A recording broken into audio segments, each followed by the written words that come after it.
Here, slow down, stop. Yeah, that could have ended very differently.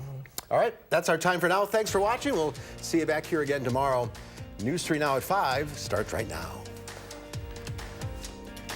Right now at 5, the former Partyville bus driver charged with sexually assaulting students was also a bus driver for another district. A medical technology company that wants to cure cancer is expanding in Rock County. What that means for the future of medicine and the local economy. From the Channel3000.com Alert Center, this is Now at 5. And thanks for staying with News 3 Now. We're asking new questions tonight about the bus driver who was charged with 2 counts of first-degree sexual assault. We've learned 74-year-old Gary Dean Edwards drove for the Partyville and Portage school districts. Jamie Perez joins us now with the new information. Jamie? So we first reported on Tuesday that the criminal complaint stated Edwards retired from Smith's Bus Company back in December. We've learned today that Edwards got a with Go Right Way Bus Company driving for the Portage School District. The Portage superintendent learned only a few days ago about the act. Partyville. After digging around, she found this was the same person driving for her school district as well. In a statement from that bus company, they said, the moment we learned of these charges, he was removed from all work at Go Right Way, who provides bus services to Portage. Because charges had not been filed against him until this week, they were not reflected in a January background check. Portage Superintendent Margaret Rudolph said when she read the news about this happening in Partyville, she grew a bit concerned, only to find out Edwards was driving her students as well. Well, then I'm like, oh my gosh, I'm going to make sure that our kids are safe here, because of course that's my #1 priority, the safety of the students, and I take that very seriously and very personally. And so I'm like, I have to let everybody know. And so I just started drafting our letters and making sure I could get it out to everyone. I also spoke with the Columbia County Sheriff. He said in 2017, when the first allegations surfaced about Edwards, no arrest was made because there was not enough evidence to support the allegations were true. When 2 more victims came forward in January of this year, it was then enough for them to make an arrest. And parents have been questioning the Partyville superintendent's statement to News 3 Now that he did not know about the investigation until this week. Well, I spoke to him just about an hour ago, and he says now he knew about the allegations in January, but the district did not notify parents because he felt they had no evidence that these incidents had taken place. I'll have more on this development and more from the sheriff on this investigation tonight at 6. All right, Jamie, thank you. Sure. A semi was destroyed and 2 others damaged in a fire outside a business in Middleton today. The Middleton Fire Chief said firefighters responded to a report of a semi on fire at the UPS distribution center on Murphy Drive. A total of 3 semis were involved in the fire. The cause is still under investigation. Madison police are looking for 2 men they say pistol whipped and robbed another man. The officers were called to the 3700 block of Packers Avenue just after 10 last night for a report of an armed robbery. Police say the 2 suspects jumped the victim at gunpoint as he was walking from his car to his home. Police say the victim was pistol whipped and knocked unconscious before the suspects stole his backpack and other personal items. The victim was taken to an area hospital for treatment. The suspects ran away before police were able to arrive on scene and have not yet been arrested. A Wisconsin man is in trouble with the law after police say he left a backpack containing meth at the library. This is the suspect, 31-year-old Joel Mullen-Romo of Shawano. Authorities say they were called to the Shawano Library Monday after staffers found a backpack containing meth, nunchucks, and other items. Police took the backpack to headquarters to investigate, and that's when the chief says Mullen-Romo arrived at the station to claim his lost backpack. Mullen-Romo is charged with meth possession. At the time of his arrest, he was on probation for another crime, so he may also face other legal issues. Officers with the Madison Police Department helped care for children after a woman was arrested on suspicion of her 4th OWI offense. 37-year-old Rosavi Cabrera was found asleep behind the wheel with the car still running near Monona Terrace this morning. Officers and firefighters noticed 2 infants in the back seat and were forced to break out the front passenger window.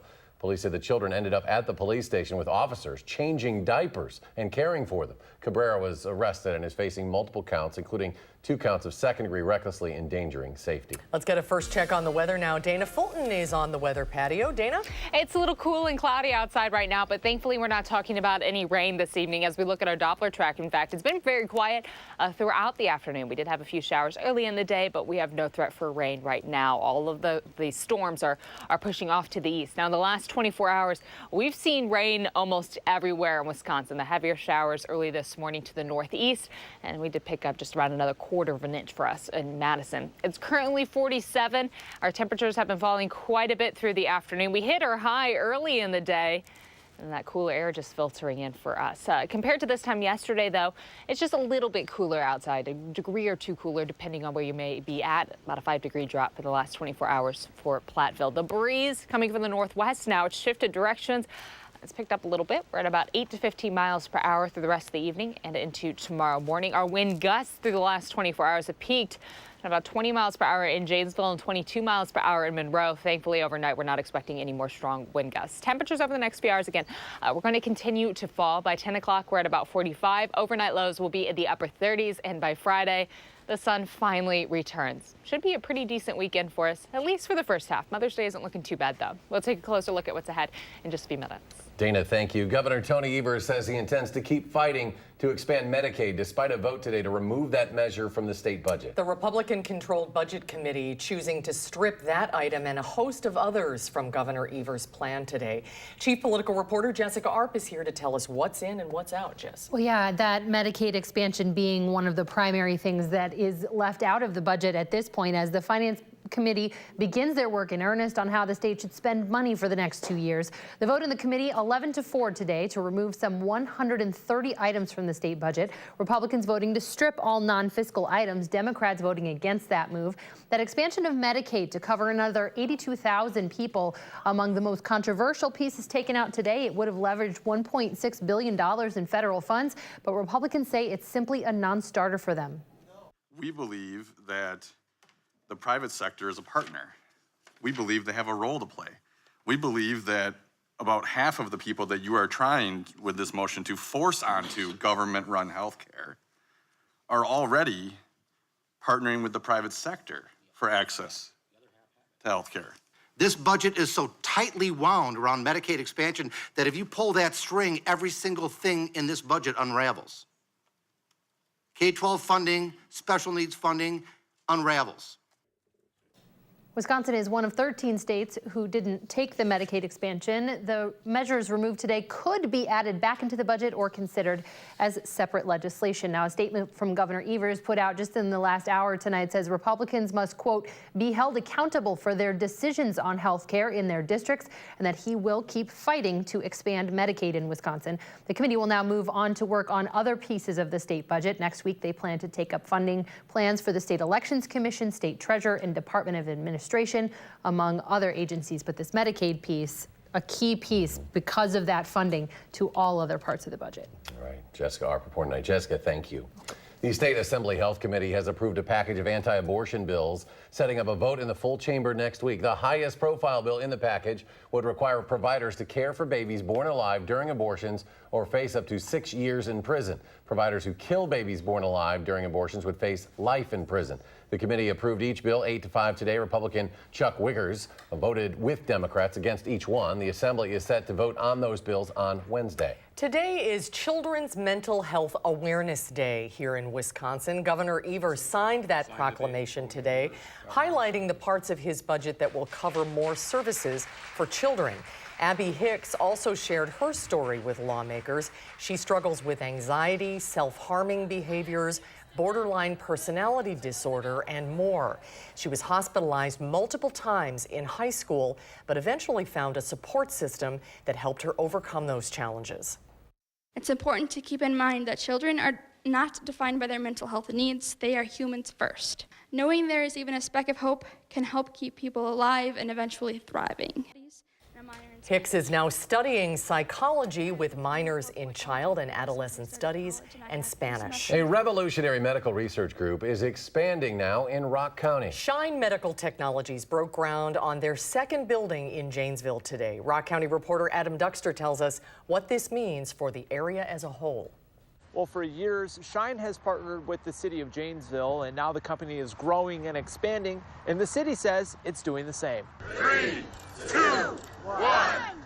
The scoop of a shovel, the result of years of hard work and dedication. I feel great. Today has been a long time in the works. As Shine Medical Technologies breaks ground on its second building on the south side of Janesville. It's great to be putting roots down in Janesville. This is home, and as we build the company, it'll remain home. The building itself will be home to 8 isotope production systems, which will work to create life-saving medicine. A proud moment for the company and the city it calls home. It's like seeing a child grow in some ways. A city that took a chance on the small medical startup years ago. I have never seen any other Midwestern community be able to diversify their economy the way we have over the last 10 years, and that's amazing. Today's event, a celebration of hard work for the company. But Shine CEO Greg Pfeiffer says it's also a chance to see how far the city of Janesville has come. When the GM plant closed, a lot of people wondered if the city was going to survive. And people wrote books on it, right, at the time, and they were wondering if the city was going to survive. And here's Janesville prospering, not because of Shine, we're a small part of this story, but because the city leaders have demonstrated the same tenacity that we did. Now, the building should be done in about a year's time, and the company says they hope to have it fully functional in about 2 years. In Janesville, Adam Duxter, News 3 Now. The company says the new building will also allow them to add roughly 60 new employees to the team of 90 workers that they have right now. A massive radiothon continues today at American Family Children's Hospital. All of the money raised goes to help make miracles happen every day for their young patients. Danica Lewis is here. She met up with one of those little fighters, Danica? Yeah, and he is quite the little fighter. So part of the reason we wanted to share Jorge's story in particular today is because of his parents. They are both from Argentina. They don't speak much English, which means they've had to go through this process relying on a translator. That process all started last summer when Jorge started having weird pain. Lab work only showed a potential virus at first, but 2 weeks later, doctors diagnosed him with stage 4 neuroblastoma. Yo sé que Jorge es especial porque es nuestro hijo, pero hay muchos niños. I know Jorge is special because he's our son, but I know there are other kids that are special here. So little Jorgito joined his mom and dad at American Family Children's Hospital's telethon, going on Madison's Spanish language station, La Movida, to talk about their experience. Now, Jorge does have another 6 months of treatment to go, but assured me that is, he is really happy, well, when he just plays with toys. That's what happens when you're 5 years old, I suppose. And if you thought this little guy was special already, just you wait. He is not just riding in style over at American Family Children's Hospital. He is teaching his doctors and nurses a move or two. You will get to see him in action coming up here at 6. That radiothon is something else. Way to do something good, boy. That's incredible. No kidding. And there's still time to donate and listen in tomorrow as well. Yeah, it's great to have La Movida, too. I know there are more stations involved it's awesome. in the radiothon this year as well. Danica, thank you. Thanks, Danica. All right, shifting gears a bit. First round of the Big Ten softball tournament kicked off today down in Indiana at Bloomington. Wisconsin against Iowa. The Badgers taking care of the Hawkeyes 7-4, so they will now play Ohio State tomorrow. Whoever wins the Big Ten tournament automatically qualifies for that NCAA tournament bid. Madison's night market returns to downtown tonight. Gilman Street will be shut down tomorrow night for the 3rd annual event. It features vendors, arts and crafts, pop-up restaurants, drinks, and live music. The event starts tonight at 6 and runs until 10. The market runs once a month now through September. More to come on News 3 Now at 5. Up next, the president has announced his nominee for Secretary of Defense. We'll tell you who that is. And for the second time in a week, North Korea fires off new missiles, the latest on heightened tensions between the U.S. and Kim Jong-un. Land tariff concerns still hitting Wall Street on this Thursday day of trading. The Dow off 139 points. NASDAQ losing 33, the S&P down 9, and we'll be right back.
President Donald Trump will nominate Patrick Shanahan to be his second Secretary of Defense. The former Boeing executive has been leading the Pentagon as acting secretary since January 1st. The 56-year-old Shanahan has a depth of experience in the defense industry, but little in government. He replaced former Secretary of Defense James Madison, a retired Marine general, who quit in December after clashing with President Trump over the president's call to withdraw American troops from Syria. Tensions between the U.S. and North Korea appear to be mounting once again. The Trump administration has seized a North Korean cargo ship used to deliver coal for violating international sanctions. The seizure comes just hours after U.S. officials say Kim Jong-un's regime fired several short-range missiles. South Korea's military says it is still analyzing evidence from the test. The Senate is demanding Donald Trump Jr. come back to testify about Russian interference in the 2016 election. The president's oldest son testified once in 2017, but some lawmakers have questioned whether he was truthful about his meeting with a Russian lawyer before the election and his knowledge of a proposed Trump Tower Moscow deal.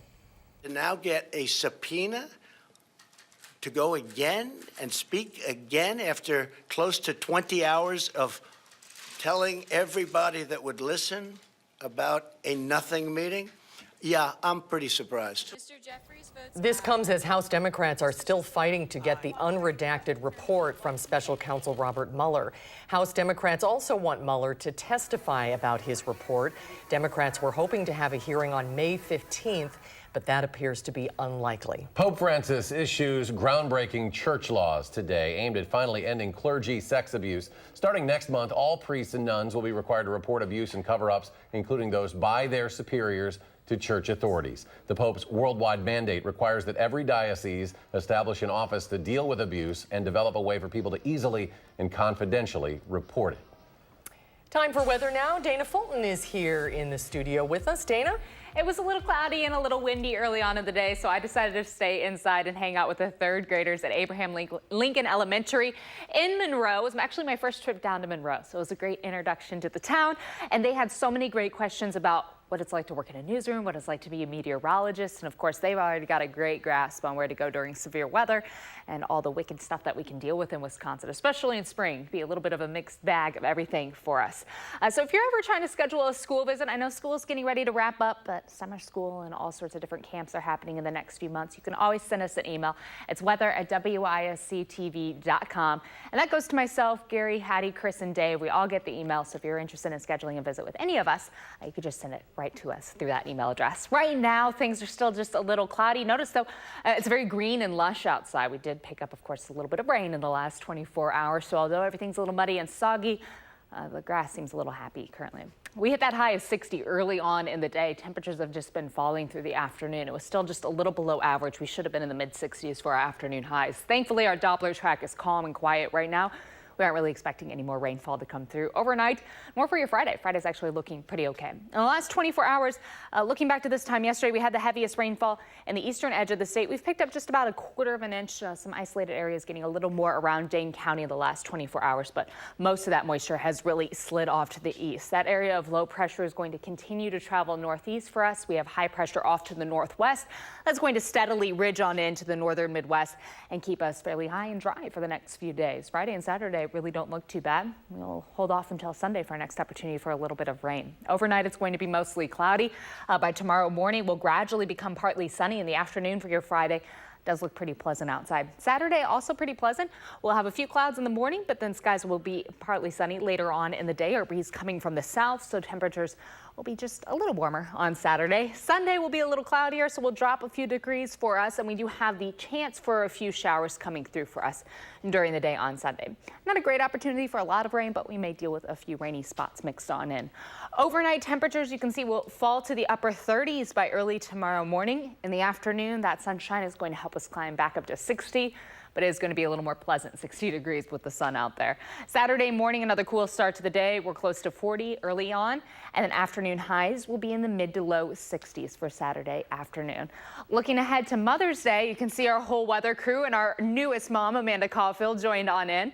Mother's Day is Sunday, of course. Temperatures will be in the upper 50s on Sunday, and we do have that chance for showers developing. Overnight low temperatures will be in the upper 30s, so just a little below average. Our breeze coming from the north-northwest overnight.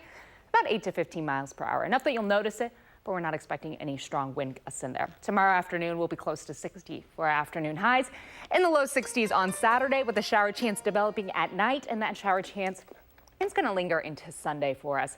Thankfully, we're going to have another dry day on Monday, and then another chance for rain will start to move in on Tuesday and Wednesday. But temperatures next week, at least, will be just a little closer to average looking through the next several days.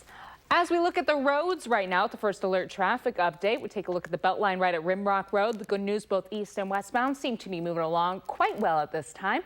We don't have any accidents to report, which is always a good thing. Eastbound side does have a few slowdown spots, but it's really in the usual hiccups near John Nolan that we're starting to see speeds reduced if you're on the eastbound side to about 30 miles per hour. But notice once you get past Verona Road, or once you're approaching Verona Road on the eastbound side, speeds are in the upper 50s still. The Isthmus is slow and go. A lot of brake lights around Verona. Things don't look too bad. And if we bounce down towards Janesville, we're seeing a few delays along 26, but 39 and 90 look just fine at this time. From Janesville to the Beltline will take you 28 minutes, 17 minutes from Sauk City to Middleton, and 18 minutes from Sun Prairie to downtown. That's a quick look at traffic. All right, thanks, Dana. Is Alexa collecting and storing your child's data? We'll have more on these concerns being raised about the popular technology. That's next on News 3 Now at 5.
Child advocates are demanding the federal government investigate Amazon's popular Echo Dot Kids edition. They say the kids version of Amazon's Alexa violates children's privacy laws, putting kids at risk.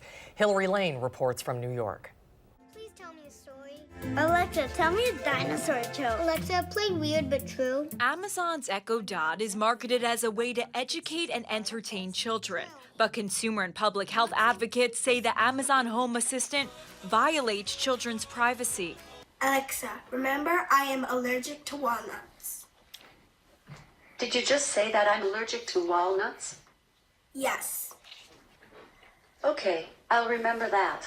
An investigation led in part by Georgetown Law's Institute for Public Representation published a video showing the device won't forget what children tell it, even after parents try to delete the conversations. Even though there's a delete button and you can press the delete button, it doesn't actually delete the information. It actually always comes back. The group sent a complaint to the Federal Trade Commission Thursday, demanding the FTC investigate Amazon for violating the Children's Online Privacy Protection Act. This could be very sensitive information, really personal data that they can mine for all different kinds of purposes. In a statement, Amazon said its Echo Dot Kids Edition is compliant with the Children's Online Privacy Act.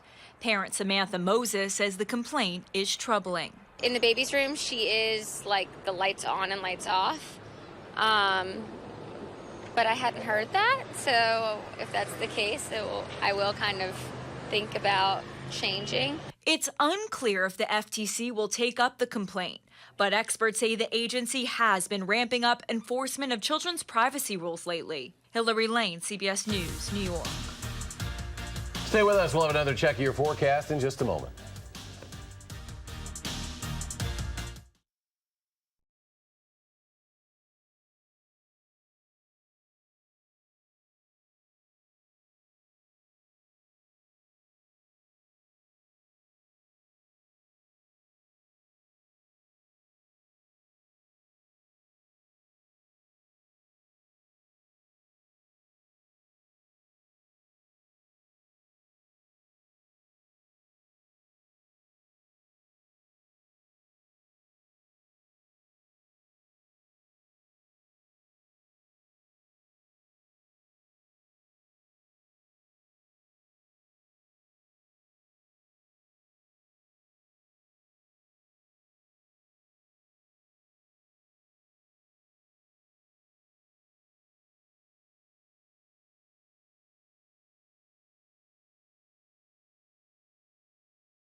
Here's a look at some of the stories we are working on tonight.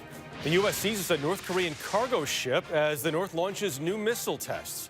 We are looking into the story behind an arsenal of more than 1,000 guns found inside an upscale LA home, and celebrating Grand Canyon National Park's first 100 years with a look toward its future on tonight's CBS Evening News. And will the sun come out tomorrow? Hopefully. Yeah. That's what we're planning on right now. If it doesn't, I'll take the blame for that one, honestly, because I'm even hoping for it. Partly sunny sky expected for tomorrow afternoon. Will steadily become partly sunny throughout the morning. In the afternoon, we'll be close to 60 for our highs. It won't be nearly as breezy outside. Saturday, partly sunny in the low 60s. And then our shower chance is going to develop at night. We have a chance for showers for Mother's Day on Sunday, but we'll be in the upper 50s for afternoon highs. Looking ahead to next week, temperatures will just be a little more mild. We're looking at getting close to 80 by the following weekend. Looks like summer starts next Yeah. week. We'll see you in 30 minutes for News 3 now at 6.